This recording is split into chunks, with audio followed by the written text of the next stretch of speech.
ओम शांति। मैं शक्तिशाली सेवाधारी हूँ। मुझ आत्मा से शक्तिशाली प्रकंपन फैल रहे हैं।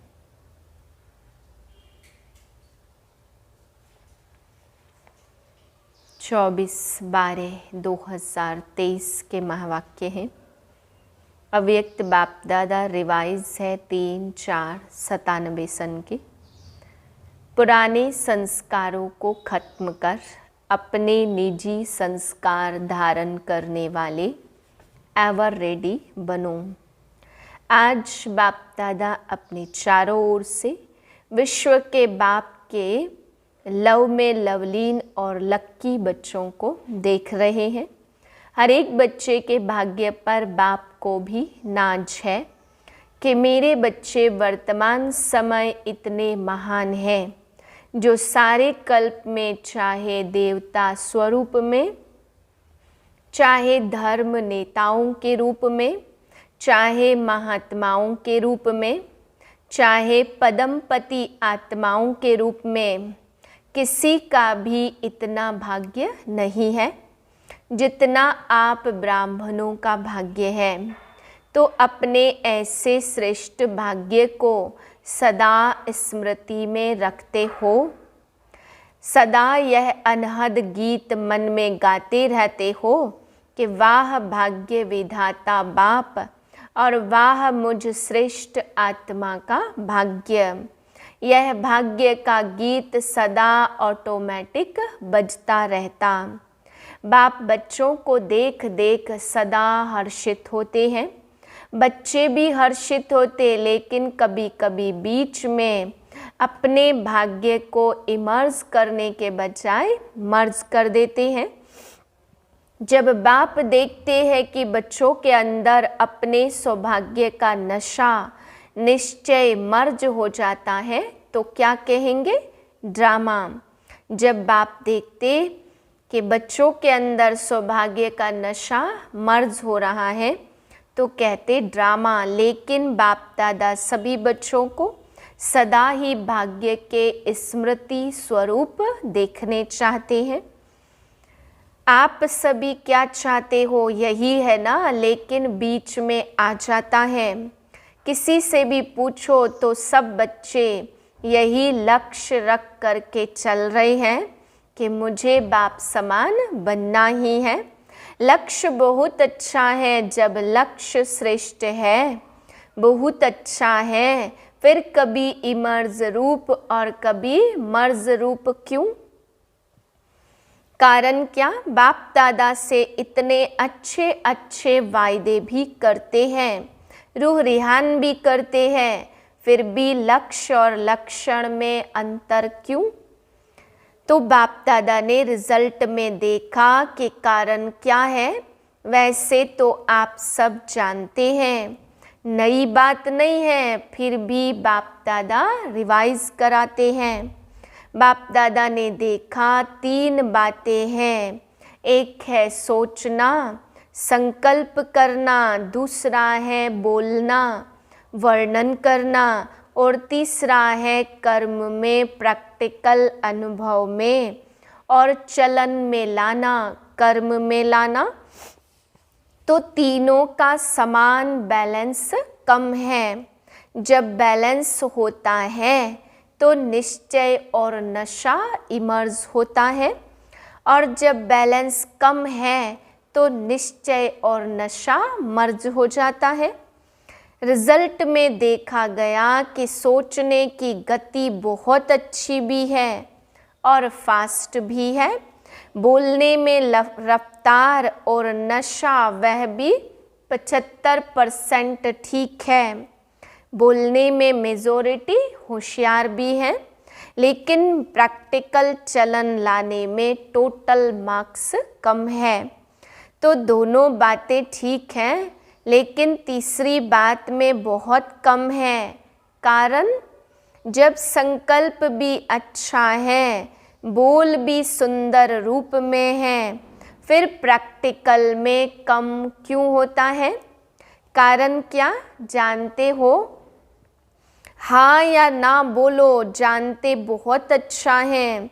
अगर किसी को भी कहेंगे इस टॉपिक पर भाषण करो या क्लास कराओ तो कितना अच्छा क्लास कराएंगे, और बड़े निश्चय नशे फलक से भाषण भी करेंगे और क्लास भी कराएंगे। बाप दादा सबके क्लासेज सुनते हैं, क्या क्या बोलते हैं? मुस्कुराते रहते हैं, वाह बच्चे वाह। मूल बात है, बाप दादा ने पहले भी सुनाया कि यह रिवाइज कोर्स चल रहा है, तो बाप कहते कि कारण एक ही है, ज़्यादा भी नहीं है, एक ही कारण है। और बाप दादा समझते हैं कि कारण को निवारण करना मुश्किल भी नहीं है, बहुत सहज है, लेकिन सहज को मुश्किल बना देते हैं। मुश्किल है नहीं, बना देते हैं। क्यों? नशा मर्ज हो जाता है। एक ही कारण है, जो भी धारणा की बातें सुनते हो, करते भी हो, चाहे शक्तियों के रूप में, चाहे गुणों के रूप में, धारणा की बातें बहुत अच्छी अच्छी करते हो, इतनी अच्छी करते हो जो सुनने वाले, चाहे ज्ञानी चाहे अज्ञानी, सुनकर बहुत अच्छा कहकर तालियां बजाते हैं। बहुत अच्छा कहा, लेकिन कितने बार लेकिन आया ना, यह लेकिन ही विघ्न डाल देता है। लेकिन शब्द समाप्त होना, अर्थात बाप समान समीप आना और बाप के समीप आना, अर्थात समय को समीप लाना। लेकिन अभी तक लेकिन शब्द कहना पड़ता है। बाप को अच्छा नहीं लगता, लेकिन कहना ही पड़ता। तो कारण क्या? जो भी कहते हो, धारणा भी करते हो, धारणा के रूप में धारण करते हो, और धारणा किसी समय थोड़ा, किसी समय ज़्यादा भी चलती है, लेकिन धारणा प्रैक्टिकल में सदा बढ़ती चले। उसके लिए मुख्य बात है, जैसे द्वापर से लेकर अंतिम जन्म तक जो भी अवगुण व कमजोरियां हैं, उनकी धारणा संस्कार रूप में बन गई है, और संस्कार बनने के कारण मेहनत नहीं करना पड़ता। छोड़ना भी चाहते, अच्छा नहीं लगता, फिर भी कहते हैं क्या करें, मेरा संस्कार ही ऐसा है। अब बुरा नहीं मानना, मेरा संस्कार ही ऐसा है। संस्कार बना कैसे? बनाया तभी तो बनाना। तो जब द्वापर के यह उल्टे संस्कार बन गए, जिससे आप समय पर मजबूर भी होते हो, फिर भी कहते हो क्या करें, मेरा संस्कार है, तो संस्कार सहज न चाहते भी प्रैक्टिकल में आ जाते हैं। किसी को क्रोध आ जाता, फिर थोड़े समय बाद कहते आप बुरा नहीं मानना, मेरा संस्कार है। क्रोध को संस्कार बनाया, अवगुण को संस्कार बनाया, और गुणों को संस्कार क्यों नहीं बनाया? जैसे क्रोध अज्ञान की शक्ति है और ज्ञान की शक्ति शांति है, सहन शक्ति है, तो अज्ञान की शक्ति क्रोध को बहुत अच्छी तरह से संस्कार बना लिया, और यूज भी करते रहते हो, फिर माफ़ी भी लेते रहते हो। माफ़ कर देना आगे से नहीं होगा, और आगे और ज़्यादा होता है। कारण? क्योंकि संस्कार बना दिया। तो बाप दादा को बार बार बच्चे एक ही बात सुनाते हैं कि अभी हर गुण को, हर ज्ञान की बात को संस्कार रूप में बनाओ। ब्राह्मण आत्मा के निजी संस्कार कौन से हैं?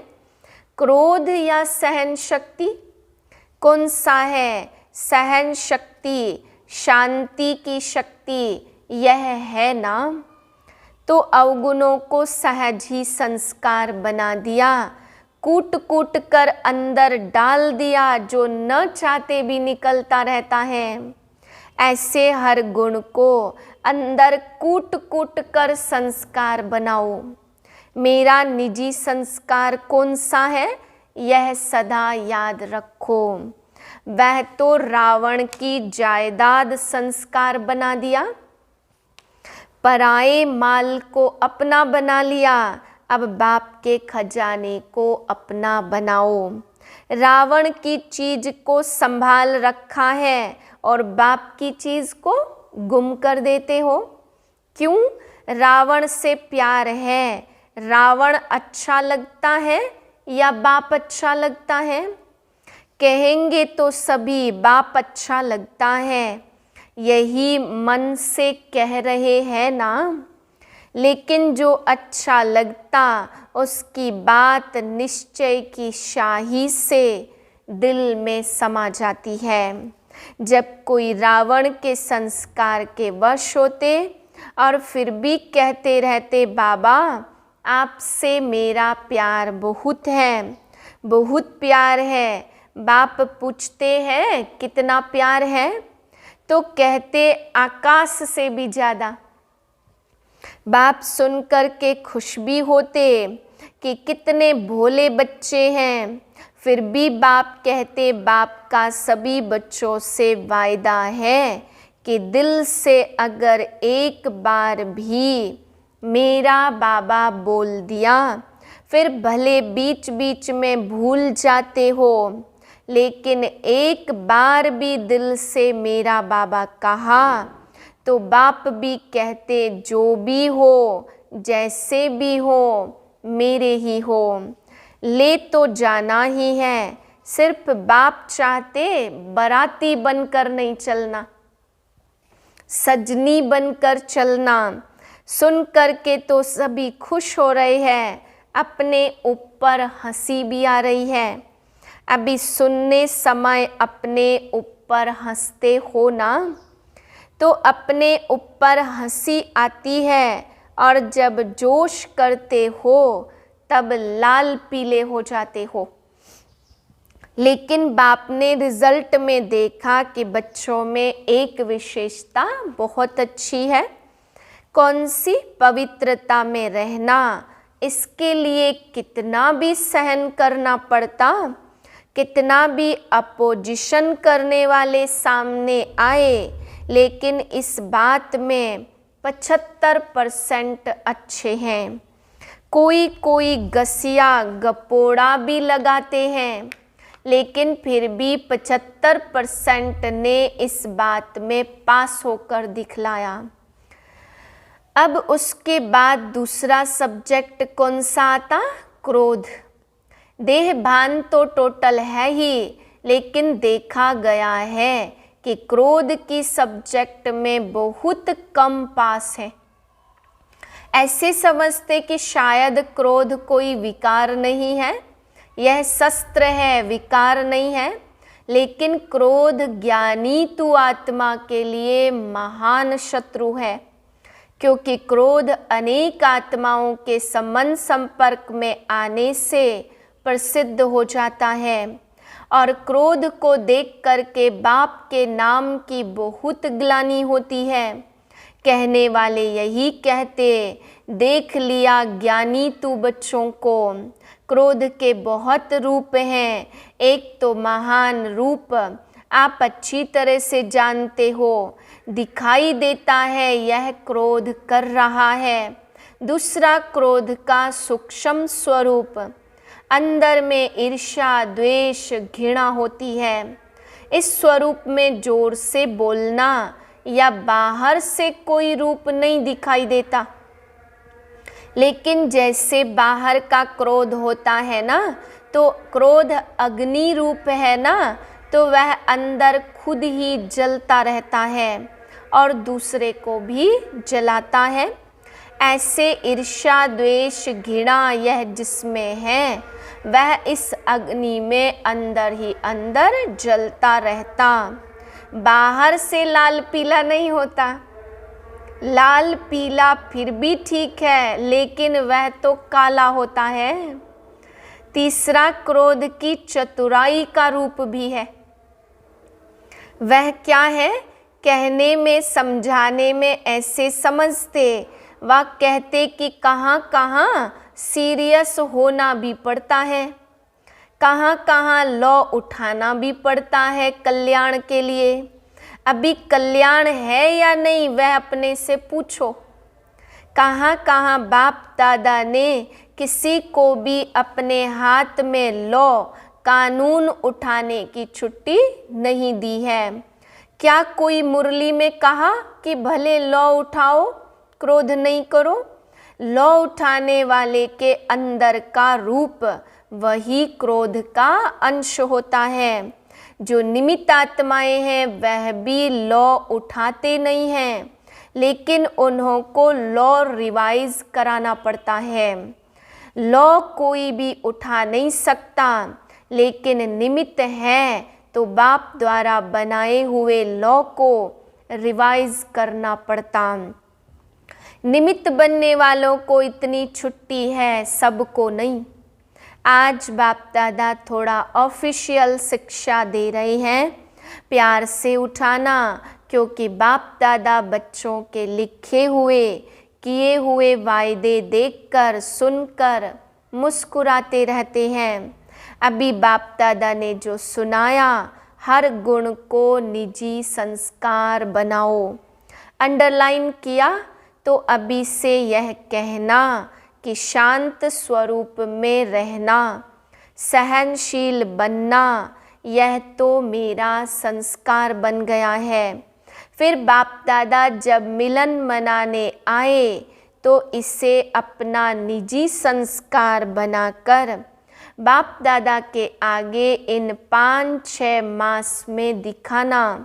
इसलिए आज रिजल्ट सुना रहे हैं।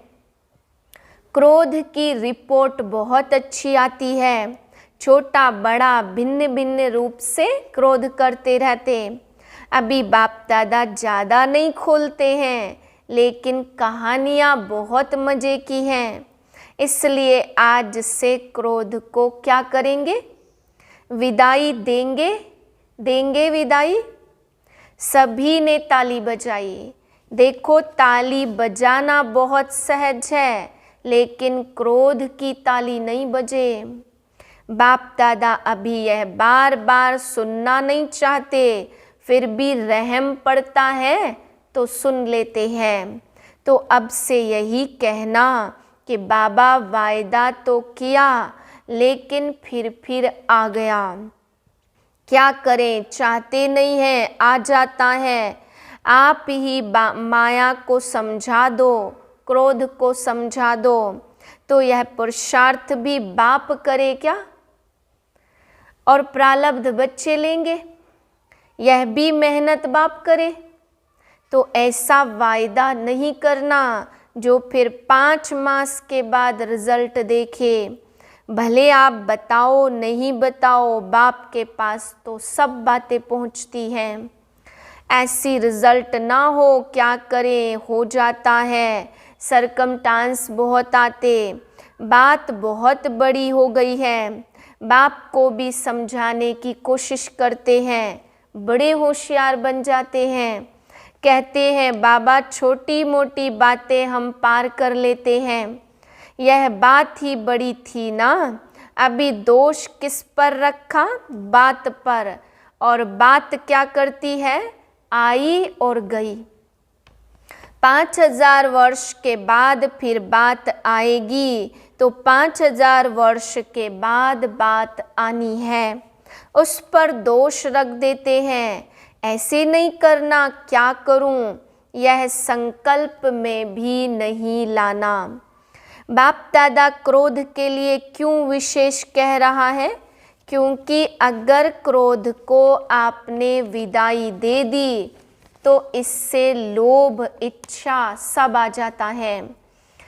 लोभ सिर्फ पैसे और खाने का नहीं होता, भिन्न भिन्न प्रकार की, चाहे ज्ञान की चाहे अज्ञान की कोई भी इच्छा, यह भी लोभ है। तो क्रोध को खत्म करने से लोभ स्वतः खत्म हो जाएगा, अहंकार भी खत्म हो जाएगा। अभिमान आता है ना, मैं बड़ा, मैं समझदार, मैं जानता हूँ, यह क्या अपने को समझते हैं, तब क्रोध आता है। तो अभिमान और लोभ यह भी साथ साथ विदाई ले लेंगे। इसलिए बाप दादा विशेष लोभ के लिए न कह करके क्रोध को अंडरलाइन करा रहा है। तो संस्कार बनाएंगे। अभी सब हाथ उठाओ और सबका फोटो निकालो। सबने हाथ उठाया। अभी थोड़ी सी मुबारक देते हैं, बहुत नहीं। और जब फिर से रिजल्ट देखेंगे, फिर वतन के देवताएं भी, स्वर्ग के देवताएं भी आपके ऊपर वाह वाह के पुष्प गिराएंगे। आज से हर एक अपने में देखे, दूसरे का नहीं देखना। दूसरे की यह बातें देखने के लिए मन की आंख बंद नहीं करना। मन की आंख बंद कर देना, यह आंखें तो बंद कर नहीं सकते हो ना, लेकिन मन की आंख बंद कर दो। दूसरा करता है, तीसरा कहता है मुझे यह नहीं देखना। बाप इतना ही फोर्स देकर कहते कि अगर कोई विरला महारथी भी कोई ऐसी कमजोरी करे तो भी देखने के लिए और सुनने के लिए मन को अंतर्मुखी बनाना। हंसी की बात सुनाए, बाप दादा आज थोड़ा स्पष्ट सुना रहे हैं। बुरा तो नहीं लगता, अच्छा एक और भी बात सुनाते। बाप दादा ने देखा मेजोरिटी समय प्रति समय, सदा नहीं, कभी कभी महारथियों की विशेषता को कम देखते और कमजोरी को बहुत गहराई से देखते और फॉलो करते। एक दो से वर्णन भी करते कि क्या है, सबको देख लिया। महारथी भी करते हैं, हम तो है ही पीछे। अभी महारथी जब बदलेंगे ना तो हम बदल जाएंगे। लेकिन महारथियों की तपस्या, महारथियों के बहुत काल का पुरुषार्थ उन्हों को एडिशन मार्क्स दिलाकर भी पास विद ऑनर कर लेती है। आप इसी इंतज़ार में रहेंगे कि महारथी बदलेंगे तो हम बदलेंगे, तो धोखा खा लेंगे। इसलिए मन को अंतर्मुखी बनाओ। समझा? यह भी बाप दादा बहुत सुनते हैं। देख लिया, देख लिया। हमारी भी तो आँखें हैं ना, हमारे भी तो कान है ना, हम भी बहुत सुनते हैं। लेकिन महारथियों से इस बात में रीस नहीं करना। अच्छाई की रेस करो और बुराई की रीस नहीं करो। कभी तो धोखा खा लेंगे, नहीं तो धोखा खा लेंगे। बाप को तरस पड़ता है क्योंकि महारथियों का फाउंडेशन निश्चय अटूट अटल है।